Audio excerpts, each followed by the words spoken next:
Bendito seja o Senhor.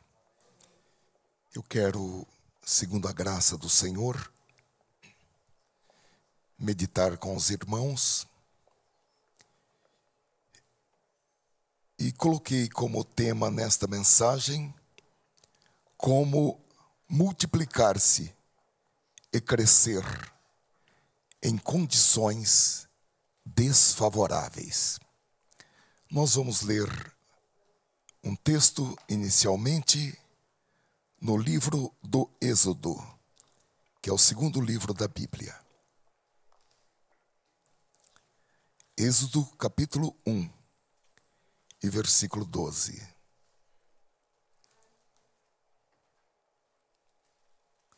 A palavra do Senhor nos diz assim: mas quanto mais os afligiam, tanto mais se multiplicavam e tanto mais cresciam, de maneira que se enfadavam por causa dos filhos de Israel. Amém. Eu gostaria, queridos irmãos, de começar essa meditação com algumas perguntas. A primeira delas é: você gostaria que nada lhe amargurasse? Que nada causasse dores, amarguras em sua alma? Segunda pergunta: você gostaria que nada lhe desestimulasse ou fizesse com que você desistisse de algo?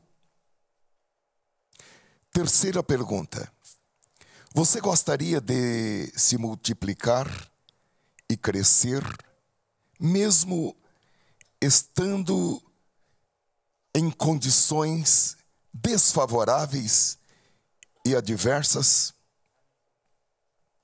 Eu creio, irmãos, que nesta noite o Espírito Santo tem um roteiro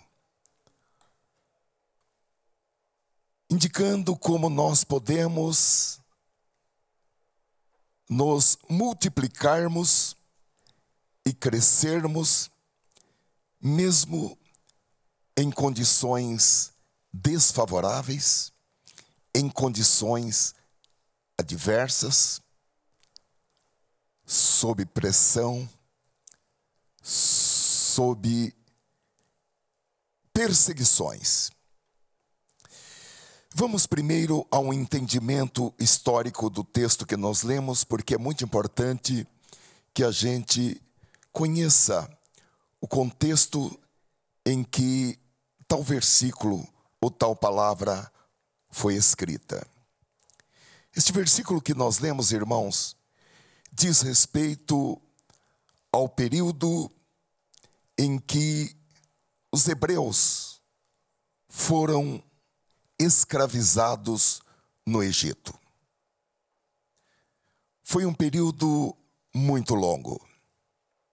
Era a continuidade da família de Israel.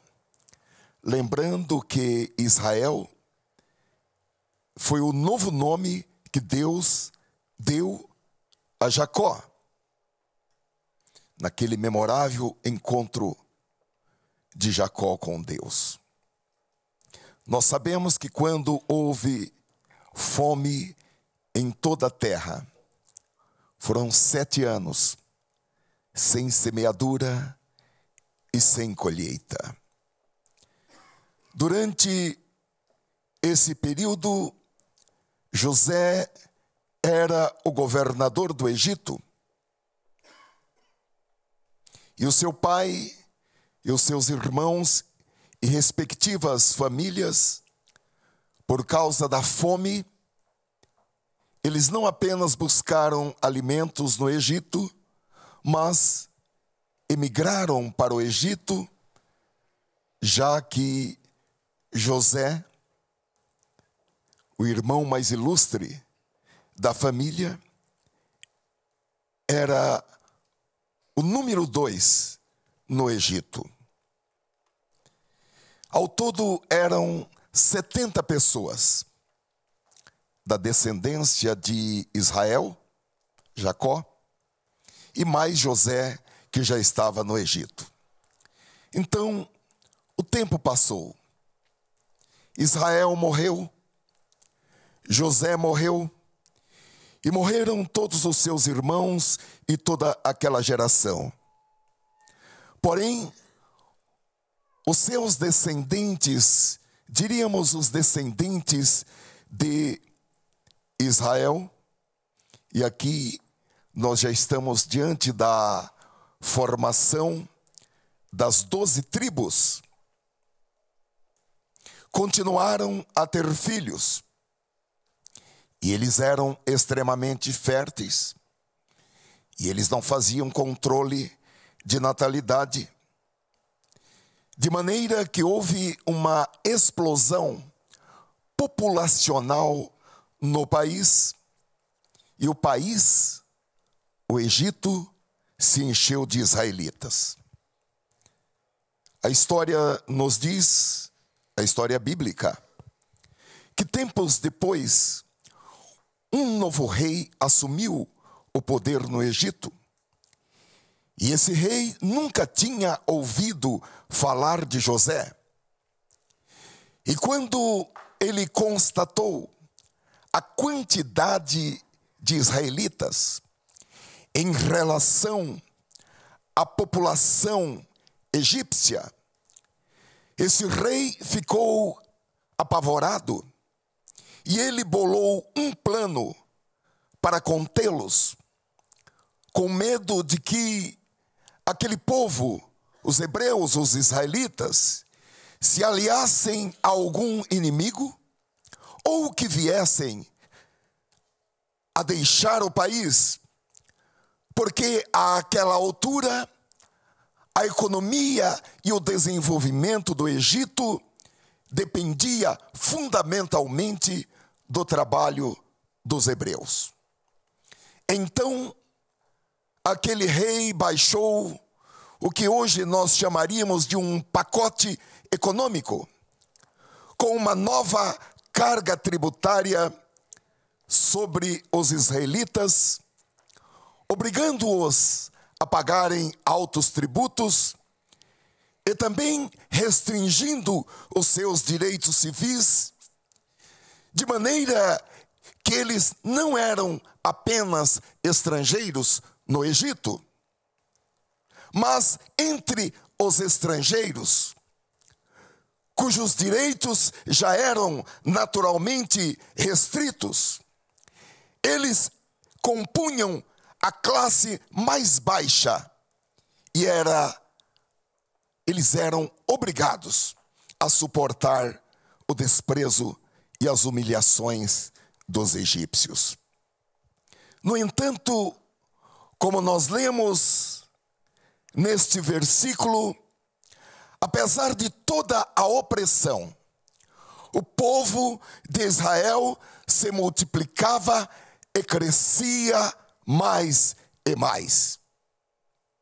Então, a solução encontrada pelas autoridades egípcias foi confiscar os bens dos hebreus e dividi-los em grupos para trabalhos forçados como escravos. Porém, com uma carga de trabalho demasiada, trabalhos forçados e sob as ordens de capatazes desumanos que os agrediam, tanto do ponto de vista físico, como também psicologicamente, com dois objetivos.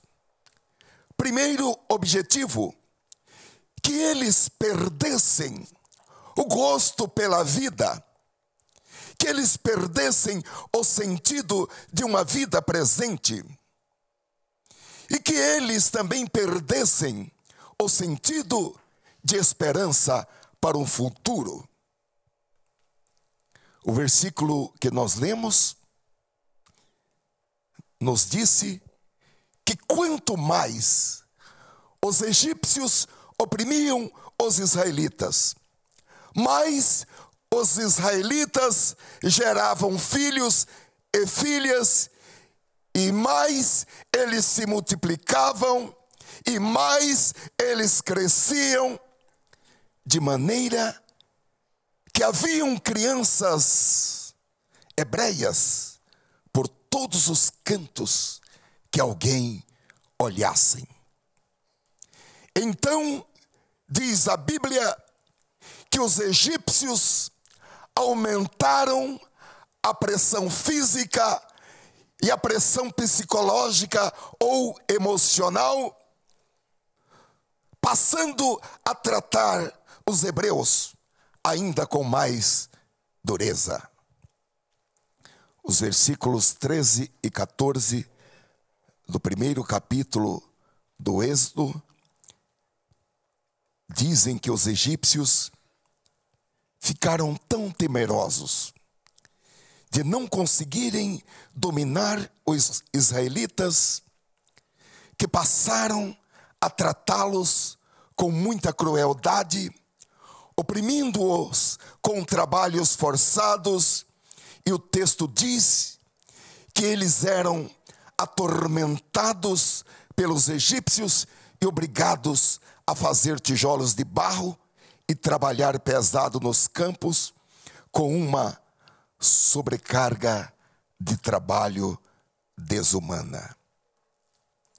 A essa altura, queridos irmãos, nós podemos perguntar: como eles conseguiram que nada do que eles estavam sofrendo frenassem o crescimento deles?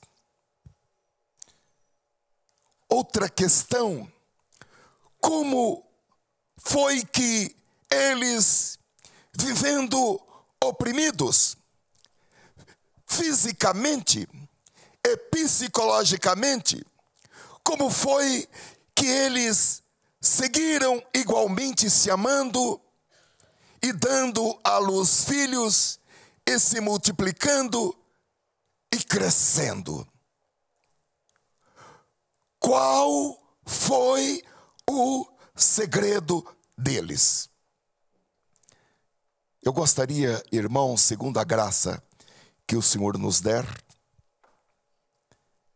de apresentar algumas sugestões para muitas coisas que hoje nos preocupam, que nos deixam aborrecidos, que consomem o nosso tempo, que tira o nosso apetite, que tira ou destrói ou minimiza a nossa autoestima e que, em suma, reduz a nossa capacidade de multiplicação e de crescimento. Como isso pode ser encarado de uma maneira que representem pouco ou nada na nossa vida? Nesse quesito, irmãos, de crescimento em condições adversas e desfavoráveis, a história da igreja tem algo em comum com a história dos hebreus. A história da igreja nos mostra com muita clareza que em todos os lugares onde a semente do evangelho foi lançada, ela teve de ser regada com o sangue dos mártires, muitos irmãos e irmãs. E ainda hoje, existem muitos irmãos e irmãs que estão dando a sua vida por causa da sua fé em Deus. Quando nós olhamos para as palavras de Jesus, em João capítulo 15, do versículo 18 em diante, nós vamos verificar que essas coisas não são novidades, porque Jesus avisou previamente o seguinte: se o mundo vos odeia, esteja você no Brasil ou esteja você na cortina de ferro, se o mundo vos odeia, sabei que primeiro do que a vós, me odiou a mim. Se fosseis do mundo, o mundo amaria o que era seu. Mas porque não sois do mundo, antes eu vos escolhi do mundo, por isso é que o mundo vos odeia. Lembrai-vos da palavra que vos disse: não é o servo maior do que o seu senhor. Esse senhor está com letra minúscula, mas é com letra maiúscula. Se a mim me perseguiram, também vos perseguirão a vós. Se guardaram a minha palavra, também guardarão a vossa. Realmente, irmãos, a perseguição começou com o nosso mestre, o nosso Senhor. Começou com Jesus. Ele foi caluniado, submetido a um julgamento injusto, condenado mediante o depoimento de falsas testemunhas, e ele foi flagelado, açoitado, coroado de espinhos e finalmente crucificado e morto entre dois ladrões, como um malfeitor. Antes dele, o seu precursor, João Batista, que também era seu primo, e que foi quem batizou Jesus no Rio Jordão e trouxe a revelação para o mundo, dizendo: eis o Cordeiro de Deus que tira o pecado do mundo, é Ele. João foi degolado. Logo em seguida, e agora nós já estamos no começo da igreja primitiva, Estevão foi apedrejado até a morte. Em seguida, Tiago foi morto por um dos Herodes. Depois, Pedro e Paulo morreram sob ordens de Nero. E juntamente com ele, milhares de cristãos derramaram seu sangue no Coliseu, no circo de Nero, nos anfiteatros romanos. Outros foram queimados vivos, outros foram vestidos com peles de ovelhas e lançados para serem devorados por leões famintos. Outros foram mortos ao fio da espada. Outros foram cerrados vivos. Há uma coisa, irmãos, nós precisamos ter consciência de que milhares de pessoas, crianças, adolescentes, jovens, homens, mulheres, idosos, derramaram o seu sangue para que esta palavra chegasse até nós, para que a fé chegasse até nós, e mesmo aqui em nosso país. Um escritor cristão do século II, Tertuliano, ele era também advogado e escreveu certa vez uma peça,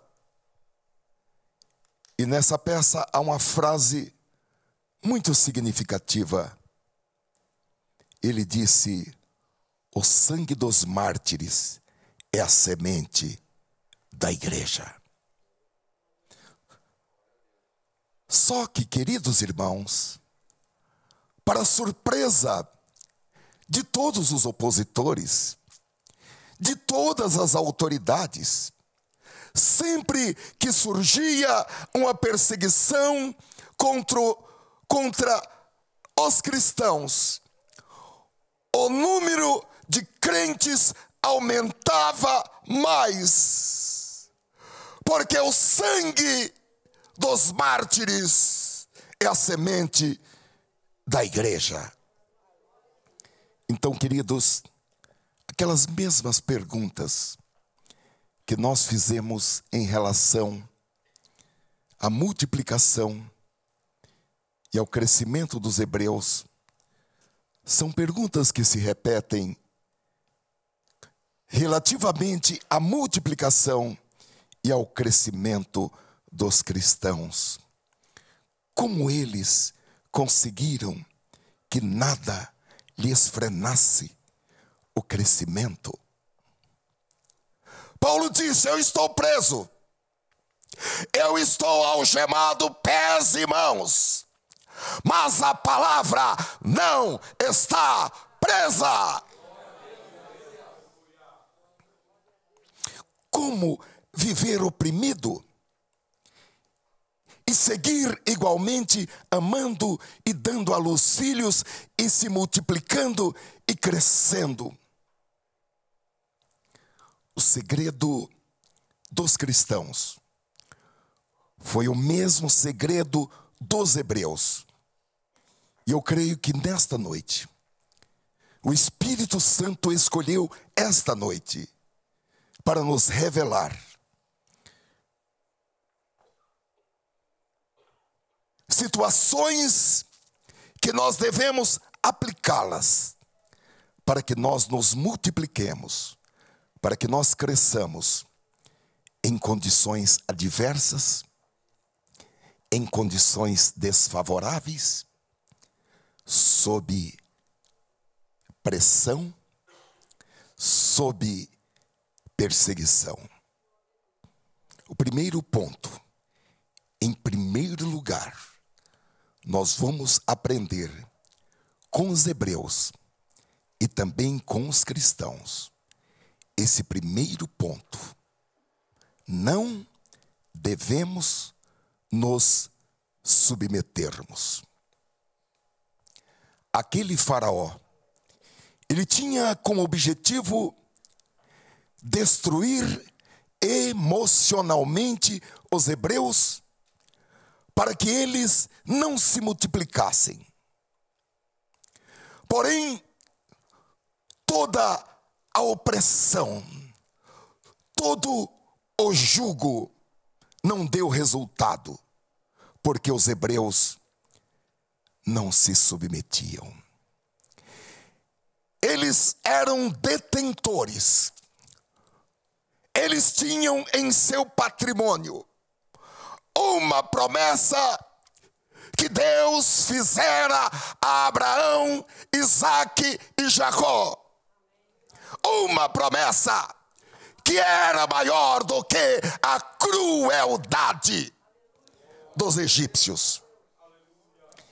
E hoje, queridos irmãos, a quem nós não devemos nos submeter? Aos problemas, às crises, às dificuldades, ao desprezo, às dores, à pobreza, às perseguições e qualquer outra coisa que aparecer em nossa vida como algum tipo de opressão, como algum tipo de proposta para esmagamento emocional. O povo de Israel, aqueles hebreus, escravos, eles tinham a promessa e que Deus faria deles uma grande nação. Deus havia falado para o ancestral Abraão que faria dele uma grande nação. E essa promessa estava encravada no espírito e na alma de cada homem e de cada mulher. E quando uma criancinha nascia, o pai já colocava no colo e dizia: nós temos uma promessa. Deus disse a Abraão, Isaque e Jacó que nós seremos uma grande nação no meio da terra. Uma promessa que era maior do que a crueldade, e ninguém e nem nada poderia apartá-los dessa promessa. Então, mesmo humilhados, maltratados, ainda que eles quisessem estar mal, destruídos psicologicamente, eles chegavam em suas casas e aquela promessa estava queimando em suas almas, e eles desejavam se amar e queriam ter filhos, porque eles sabiam que eles seriam uma grande nação. Você e eu, nós temos promessas, grandes promessas de Deus. Essas promessas, elas devem ser mantidas a qualquer custo, qualquer que seja a temperatura, qualquer que seja a pressão. Essas promessas devem ser mantidas em nosso espírito e em nossa alma, porque uma promessa de Deus, ela se torna uma promessa dinâmica.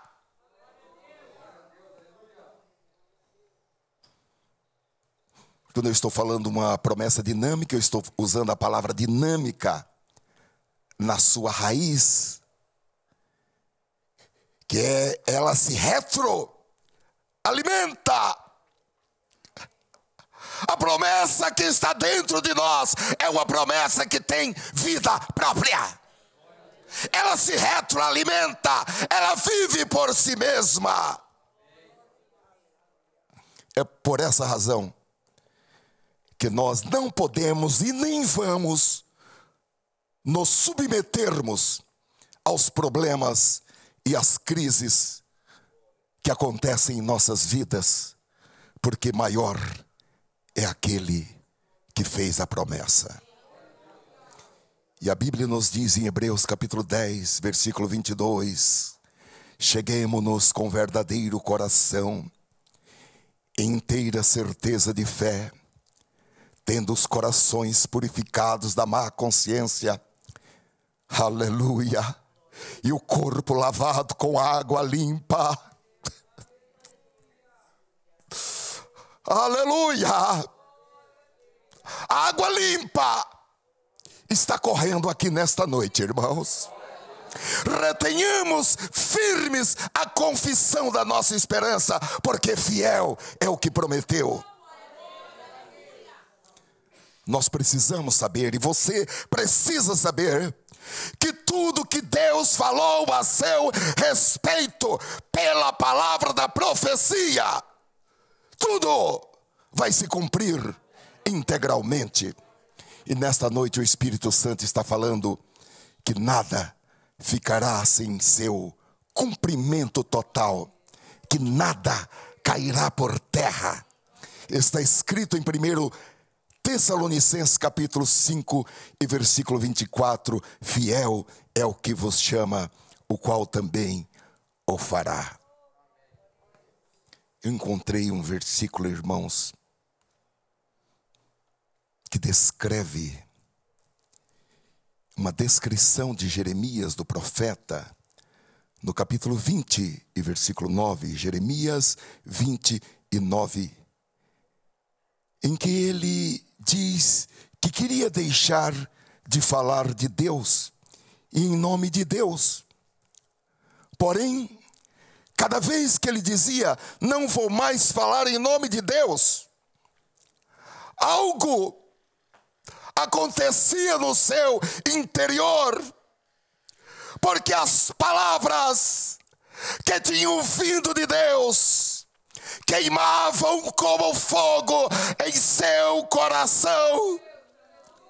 As palavras que tinham vindo de Deus incendiavam seus ossos, a ponto dele se sentir exausto.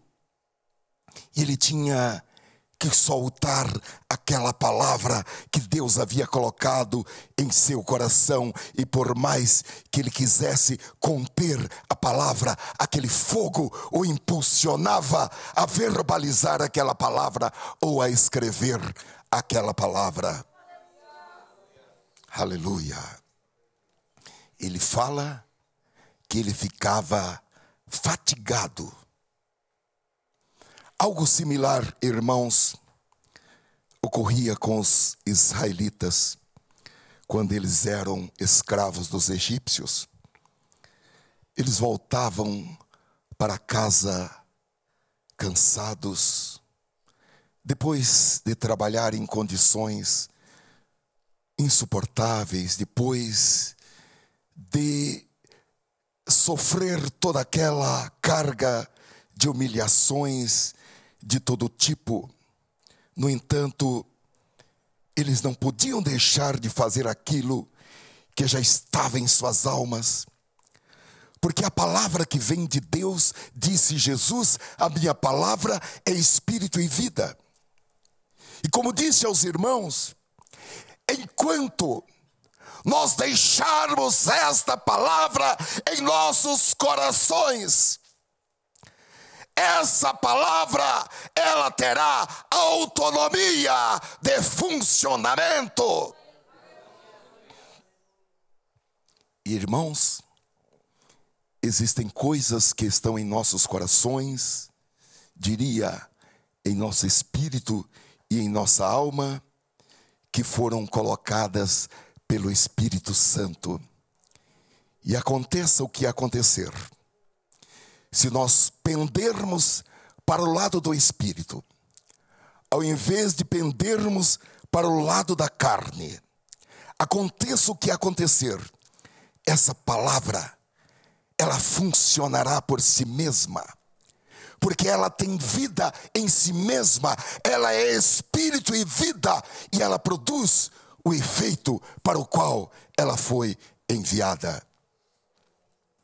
Então, irmãos, a proposta do Espírito Santo nesta noite é: não se submeta às crises, aos problemas, às opressões, às perseguições. Aleluia. Você está de acordo com esta palavra? Levante a sua mão. Aleluia. Mantenha a sua mão levantada, porque o Espírito Santo nos ajuda nas nossas fraquezas. Sejam fraquezas espirituais, sejam fraquezas psicológicas. Oh, glória a Deus! Enquanto você está com a sua mão levantada, o Espírito de Deus está tomando você pela sua mão, está dizendo: não tenha medo, eu te ajudo, eu te esforço, eu te levanto. Isso significa, irmãos, obrigado, que nós podemos ter uma crise na família, seja o casal, seja no relacionamento com os filhos ou com outros parentes. Nós podemos passar por uma crise de desemprego, por uma crise moral, por uma crise de dívidas, de enfermidades. Porém, a proposta do Espírito Santo e da palavra de Deus nesta noite é para que nós não demos lugar para que isso se converta na coisa mais importante da sua vida ou de nossas vidas. A proposta é que nós não ocupemos todo o dia com esse problema. A proposta é que nós não passemos a noite pensando nessa circunstância negativa da vida, porque maior é Deus e Deus é fiel. É claro que nós não vamos negar que haja o problema, porém o poder de Deus, as promessas de Deus e as bênçãos decorrentes das promessas de Deus são maiores do que qualquer problema que alguém esteja passando. A minha oração, irmãos, desde que eu comecei a preparar esta mensagem, tem sido e continua sendo, porque eu estou pregando aqui e estou orando em meu espírito. A minha oração é para que as promessas de Deus passem a queimar dentro de você, da mesma maneira que queimou no coração de Jeremias, a ponto dele sentir os seus ossos pegando fogo. A minha oração é que as promessas de Deus queimem com tal intensidade que você não consiga ser indiferente a ponto de querer desistir. E esse fogo do Espírito vai colocar você de pé e vai fazer os seus pés andarem e correrem em busca das promessas. Então, em primeiro lugar, haja o que houver, nós não nos submetemos.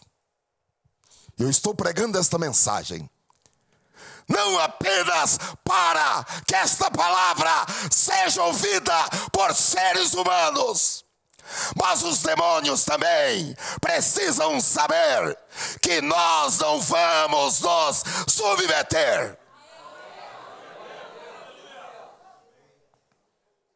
Em segundo lugar, para conseguir se multiplicar e crescer em condições desfavoráveis e adversas, nós precisamos ser vigorosos. Por favor, digam comigo, vigorosos. Amém. O que é ser vigoroso? O faraó, irmãos, havia baixado um decreto pelo qual a parteira deveria, no momento do parto, verificar o sexo da criança. E caso fosse um menino, ela deveria matá-lo imediatamente. Apenas os bebês do sexo feminino é que deveriam viver. O plano, a ideia, era que as meninas hebreias, ao crescerem, não tivessem um homem, um jovem, um varão hebreu para elas se casarem. E então, elas teriam que se casar com um egípcio. E o rei e os seus conselheiros, os seus grandes, eles pensaram que desta maneira o povo de Israel perderia a sua identidade, desapareceriam como nação. E evidentemente aqueles que estudavam as Escrituras apenas para colocar obstáculos.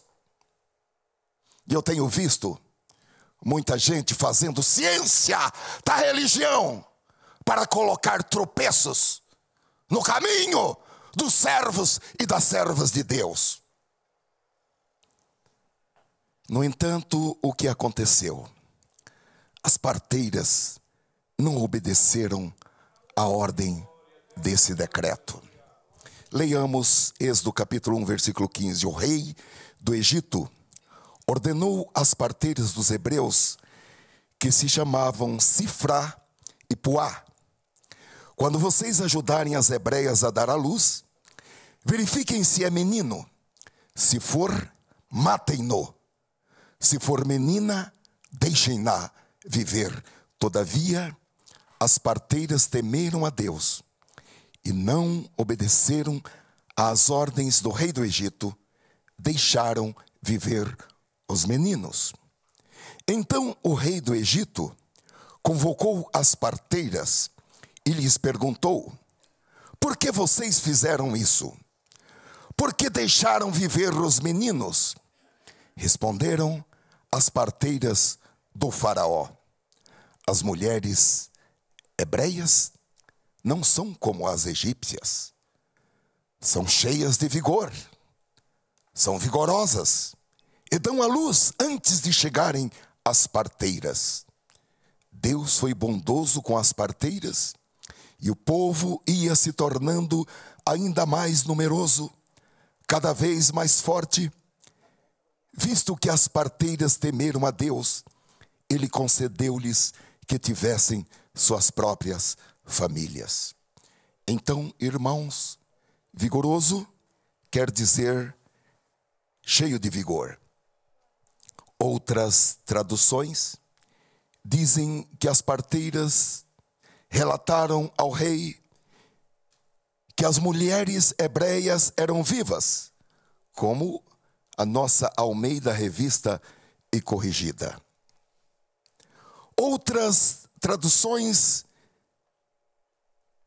dizem que as parteiras disseram ao rei que as mulheres hebreias eram robustas e espertas, e que elas tinham expertise em ter o bebê antes que a parteira chegasse.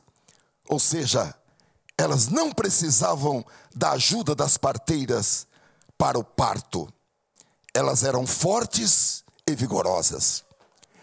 Elas estavam cheias de vida e elas eram robustas e espertas.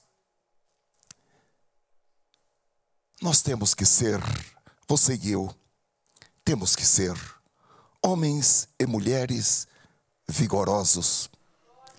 Nós temos que ser homens e mulheres cheios de vida, pessoas robustas, pessoas espertas e pessoas com expertises para a realização de toda a boa obra.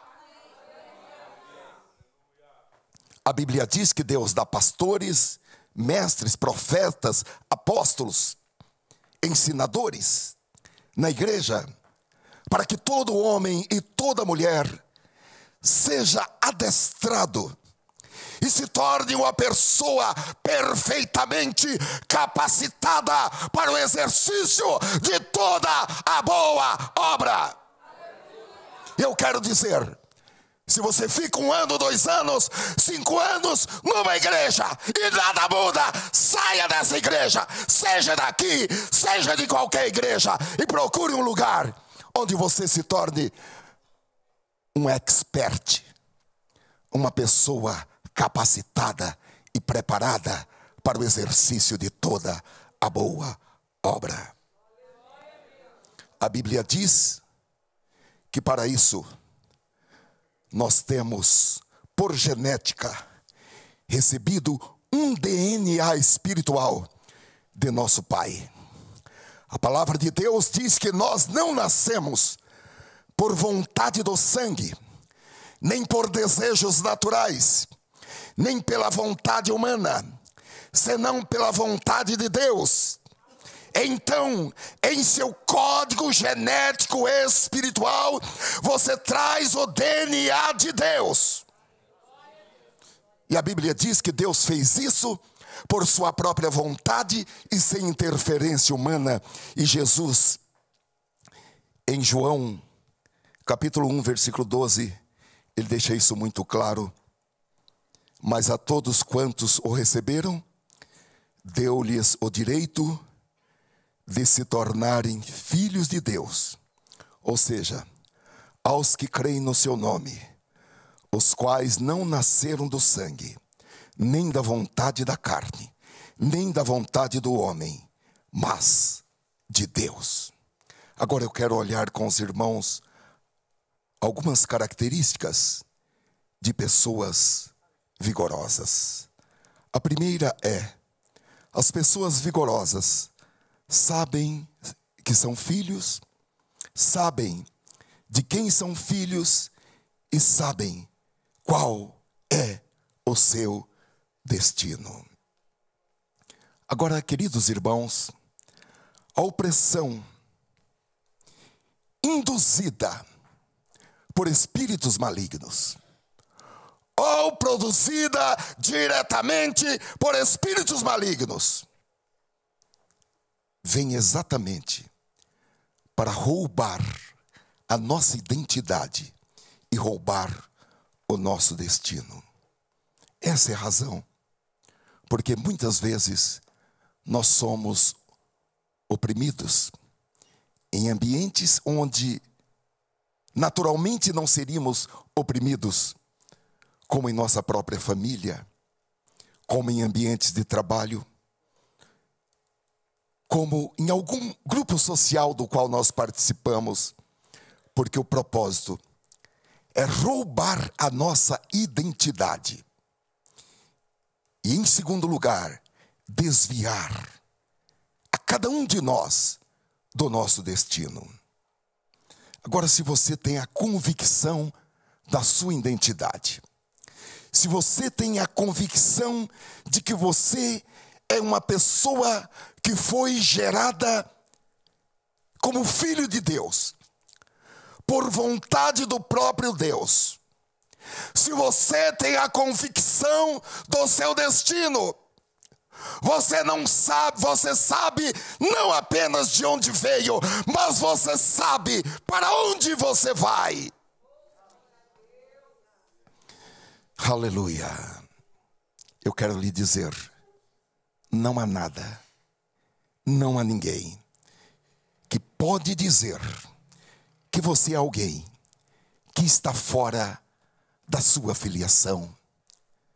Porque você não é um filho bastardo. Você é um filho que foi introduzido na família de Deus e foi gerado de novo. E com isso, com essa filiação, você tem direitos, você tem privilégios, você tem prerrogativas que somente alguém que é filho do Deus vivo usufrui desses direitos, desses privilégios e dessas prerrogativas. E os homens e as mulheres que estão cheios de vigor espiritual, eles não duvidam da sua identidade de filhos e filhas de Deus. Aqueles que querem roubar a nossa identidade e o nosso destino, eles nos menosprezam com palavras, nos menosprezam com olhares, com desprezo explícito ou subreptício. E eu acredito que muitos de nós já enfrentamos esse tipo de situação. E as pessoas dizem: você está delirando. Você precisa cair na realidade. Você precisa ter os pés no chão. Onde você quer chegar?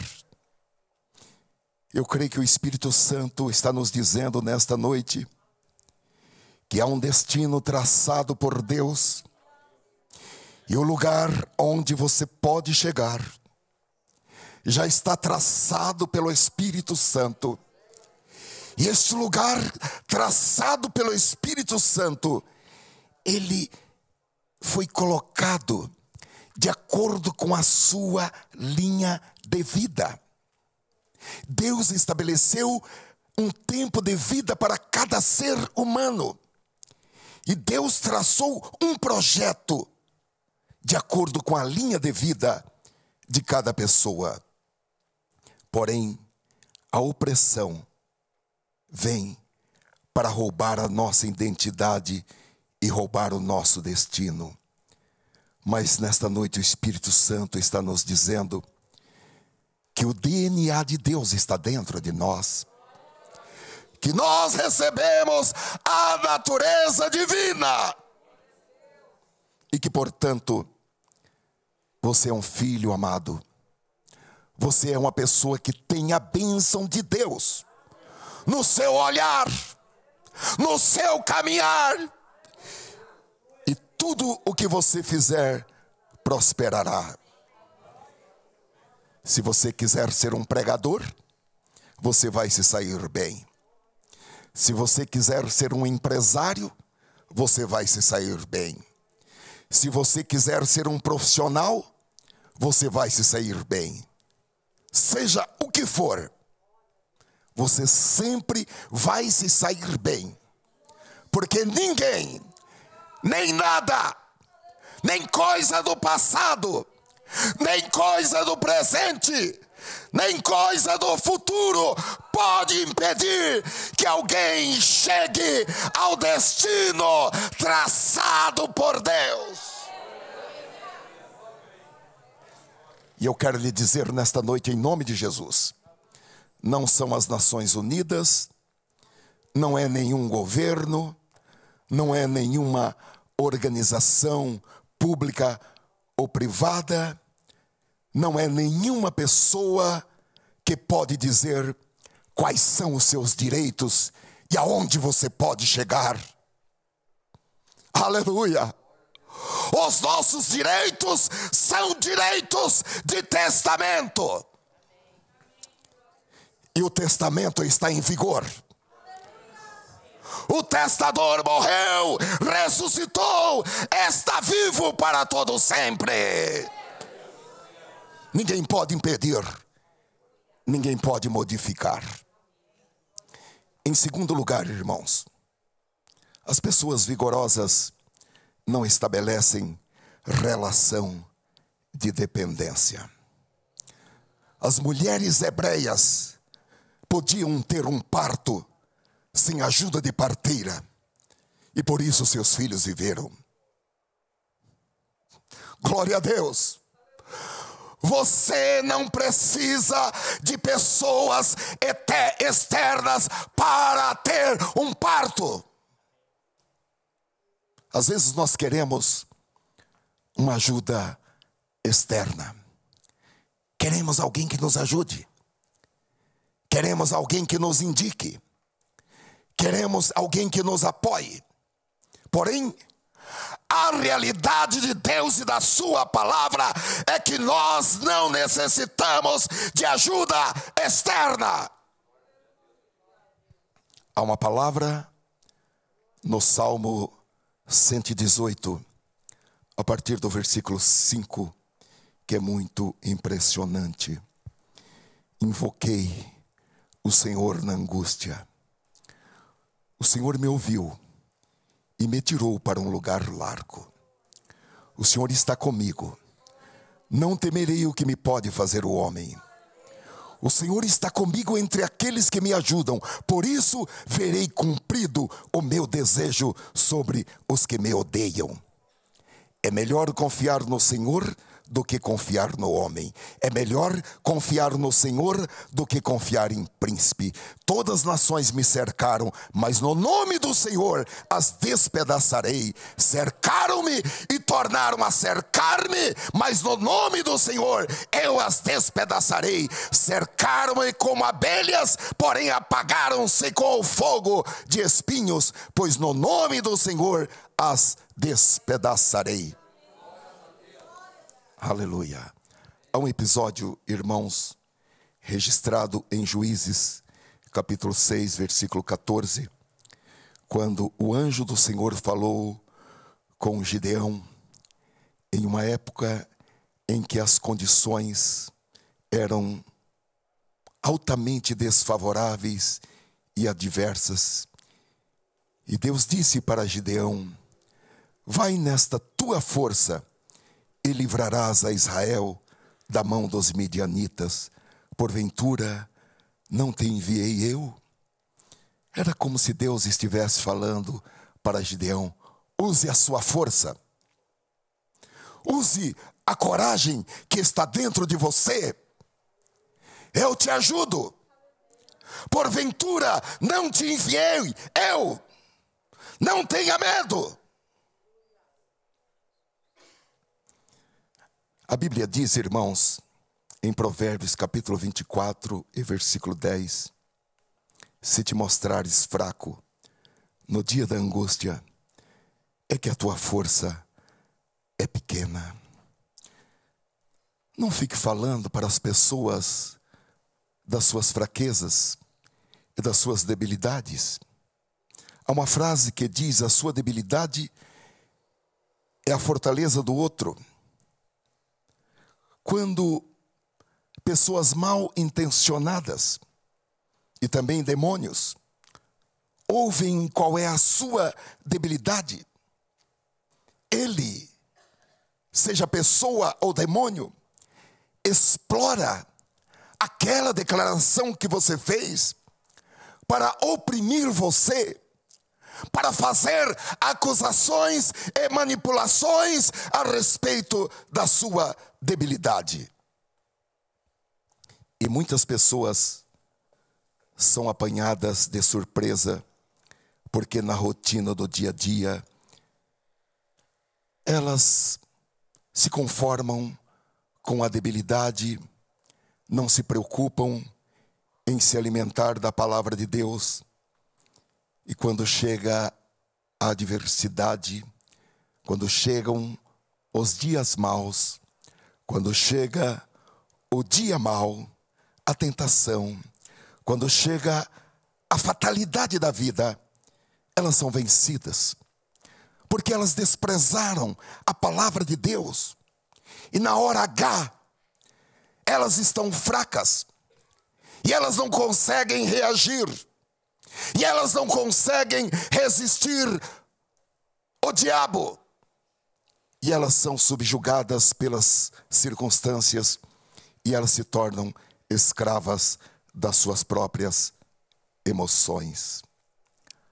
Há uma palavra, meus amados irmãos, em Mateus capítulo 7 e versículo 23,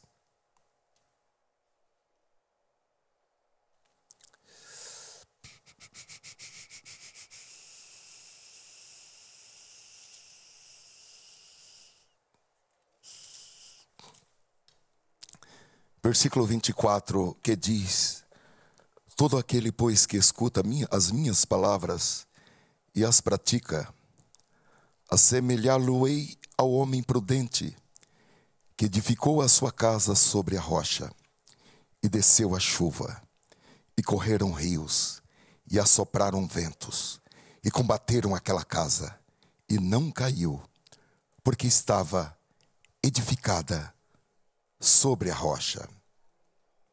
Glória a Deus. Aleluia. Não fique mostrando a sua fraqueza, a sua debilidade, para que as pessoas usem isso contra você. Quando você tiver uma fraqueza, uma debilidade, vá correndo ao altar da oração e trabalhe com aquilo que é possível e também com aquilo que é impossível, para poder superar aquela fraqueza. Então eu não posso compartilhar uma fraqueza com alguém? Pode, mas tem que ser uma pessoa de muita confiança, tem que ser uma pessoa de muita palavra, tem que ser uma pessoa de muita oração, tem que ser uma pessoa de muito jejum. Porém, não se exponha para qualquer um ou para qualquer uma, somente por causa de uma amizade, de uma vizinhança, de um coleguismo, de uma amizade na igreja, porque você vai evitar muita coisa que vai acontecer adiante. É óbvio que ninguém está isento de fraquezas, de aflições. O Senhor Jesus disse em João 16:33, tenho-vos dito estas coisas para que em mim tenhais paz, no mundo tereis aflições, mas tende bom ânimo, eu venci o mundo. Os dias maus são realidades, ventos, tentações, opressões são realidades, mas isso não é o fim. Se você estiver em Cristo, você terá bom ânimo, você terá força espiritual, você não entrará em crise psicológica, você poderá resistir. E Deus, sabendo que tudo isso ia acontecer, no Salmo 50, versículo 15, ele disse: invoca-me no dia da angústia, e eu te livrarei, e tu me glorificarás.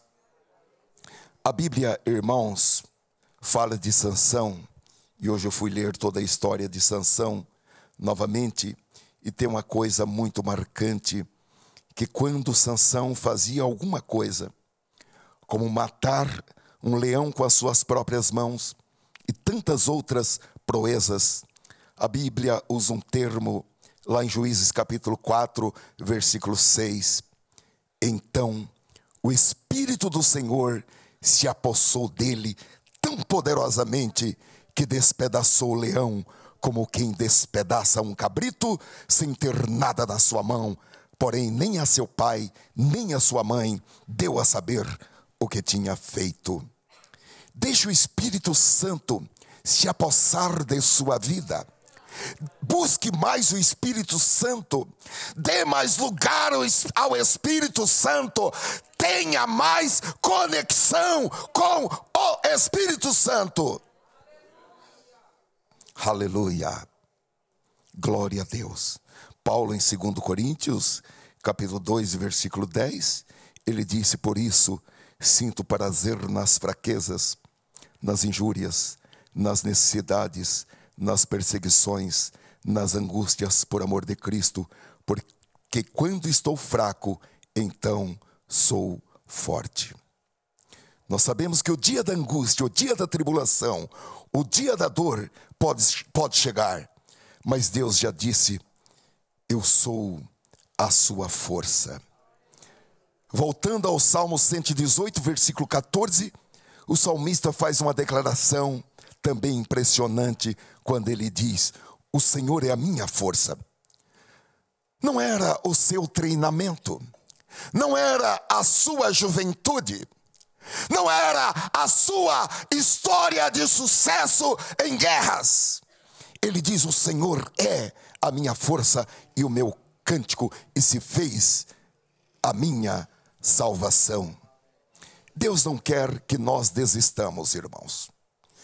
O projeto de Deus é que nós sejamos mais do que vencedores por meio do Senhor Jesus, aquele que nos amou e no seu sangue nos lavou dos nossos pecados. Em terceiro e último lugar, eu vou só mencionar: homens e mulheres vigorosos têm a sua inteligência multiplicada. Aqui nós estamos falando de uma conexão da inteligência intelectual com a sabedoria divina. Porque a Bíblia diz que aquelas simples parteiras, mulheres parteiras, quando foram levadas diante de Faraó, elas responderam com inteligência aos questionamentos colocados pelo rei. Aleluia. Glória a Deus. Quando você estiver diante de um problema, seja ele gerado por uma bobeira da sua parte, ou pela impiedade de alguém, ou esteja diante de uma crise, diante de uma questão que esteja consumindo a sua paz, a sua alegria, a sua saúde, o seu sono, e você fica pensando, e aquilo não lhe deixa em paz. Busque a sabedoria divina. para que a sua inteligência intelectual seja irrigada, enriquecida com a sabedoria divina. E Tiago capítulo 1, versículo 5 diz que Deus dá a todos liberalmente e não lança em rosto e ser-lhe-á dada, e todo aquele que pede, recebe. Uma outra coisa, venha para a igreja, ouvir o que o Espírito diz à igreja. E quando você não puder vir à igreja, pergunte para alguém o que foi que o Espírito disse à igreja. Não fique por fora daquilo que o Espírito diz à igreja. E você também tem o direito de procurar um pastor, conversar com ele, para que ele ore com você e ore por você e lhe dê uma palavra revelada da parte de Deus. Está escrito em Jeremias capítulo 23, versículo 4. E levantarei sobre elas pastores, está falando das ovelhas, pastores que as apacentem e nunca mais temerão, nem se assombrarão, e nem uma delas faltará, diz o Senhor. Eu quero encerrar dizendo: não mate os seus sonhos. Não permita que alguém mate os seus sonhos. Não permita que alguém destrua os dons. Não permita que alguém roube a sua capacidade de realização. Não permita que alguém roube a sua energia. E aí, não nos importa se alguém é contra, se 1000 é contra, se 10.000 é contra. Porque as promessas de Deus que estão em nossas vidas, elas funcionam por si mesmas. Então, não tenha medo. Vou usar esta palavra: parir. Não tenha medo de parir os seus sonhos sem a ajuda de terceiros. Porque é Deus que lhe dá força. É Deus que lhe dá capacidade. É Deus que lhe dá expertise. É Deus que lhe dá uma inteligência multiplicada, qualificada, uma inteligência regada pela sabedoria divina.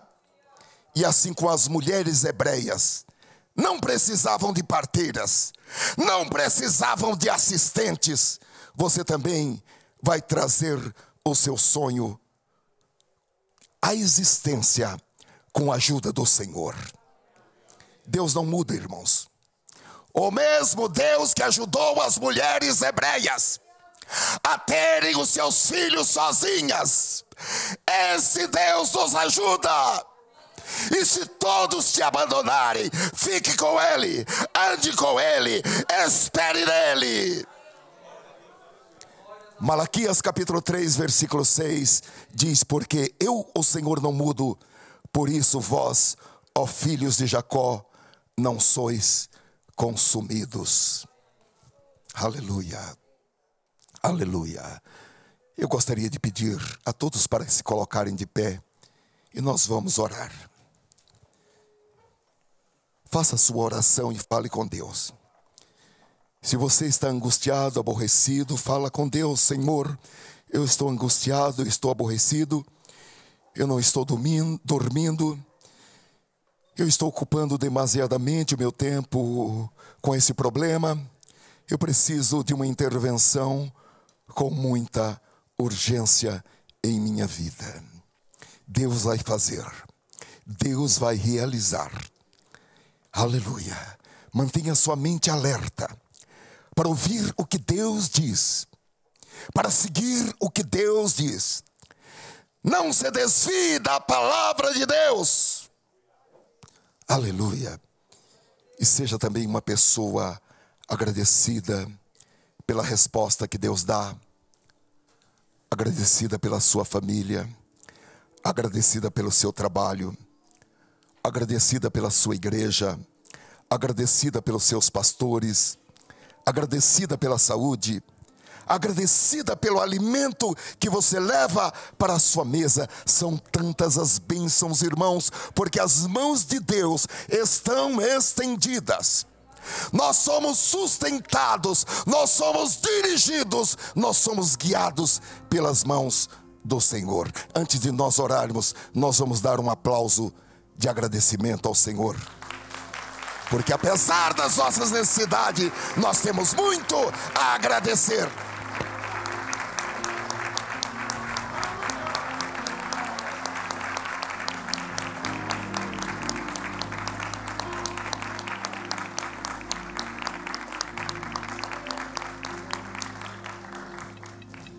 Esse aplauso já fez parte da nossa oração, porque nós somos orientados a entrar na presença do Senhor com ações de graças. Sim, Senhor, damos-te graças com tudo que é em nós. Damos-te graças, Senhor, com as nossas emoções, com os nossos sentimentos. Damos-te graça com o aplauso das nossas mãos. Damos-te graça, Senhor, com a nossa voz, com tudo que é em nós, todos os sentidos. Também, Senhor, o nosso espírito se alegra em Ti. Aleluia.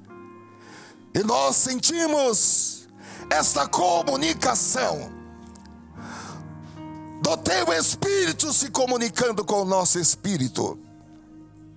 Esta confirmação de quem nós somos, de onde nós viemos, a quem nós pertencemos, qual é a nossa trajetória, para onde nós vamos. Te agradecemos, porque o Espírito Santo confirma com o nosso espírito, e isso, Senhor, traz cura para as nossas emoções, para as nossas almas. Você mantém os seus olhos fechados e clame a Deus. Aleluia, aleluia, aleluia, aleluia. Arme-se neste momento com as armas da guerra. Aleluia. Oração é guerra. Aleluia. Oração destrona demônios. Oração destrói fortalezas.